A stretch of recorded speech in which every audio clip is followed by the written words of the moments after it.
You have many graduates of universities on the Union there, on the waterfront there.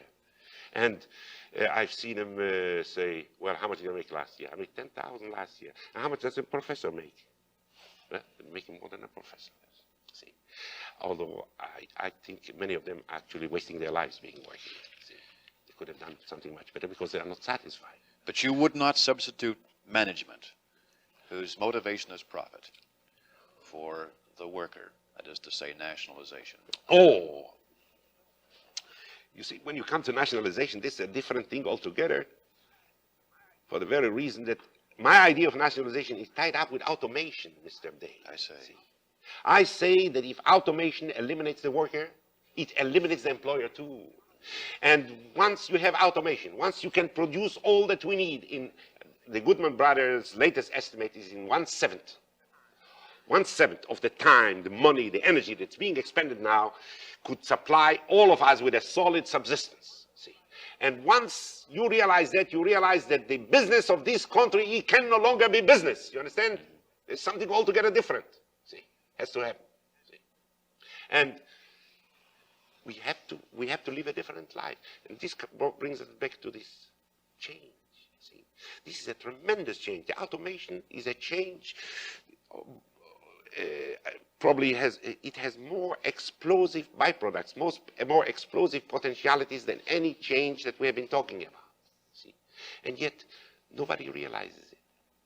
You will actually have to have a new society. You'll have to have a new system, see, in order to live in an automated age. See?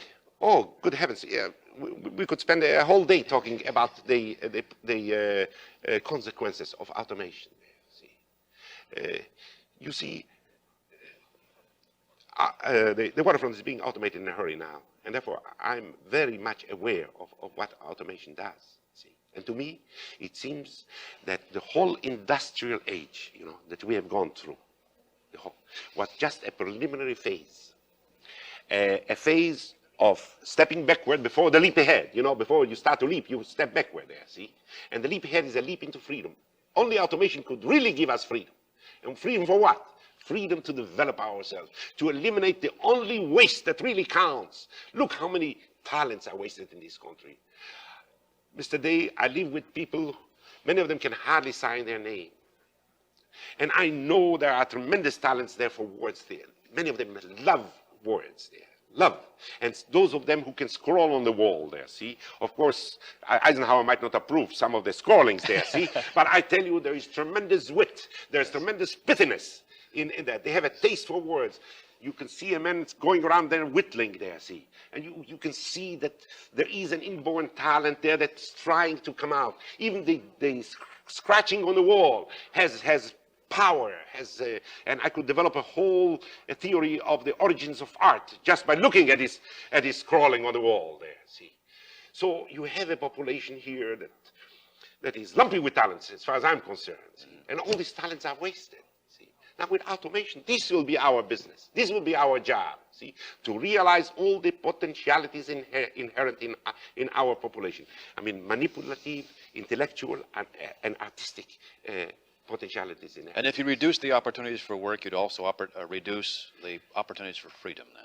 Yeah. Not only freedom, it's a question of self-respect. What are you going to do? Look, Mr. Day, you will have a population living off the fat of the land without a sense of usefulness. You are going to have something like the daughters of the American Revolution. You know, who starts all the tracks there in these daughters? They are not the poor or so on. It's women who at a certain age have lost interest in many things there and have no sense of usefulness, no sense of worth, so they became hating all minorities, hating racists, and so on and so forth, see. And I actually made a point there, see, that if we let automation go the way it is and actually provide people with the will of a living and leave them at that there, you are going to have an explosion here. You will have race prejudices, you will have national prejudices, you will have everything the Nazis had and the communists had, see. Because you will have a population without a sense of worth and without a sense of usefulness. And we have to switch.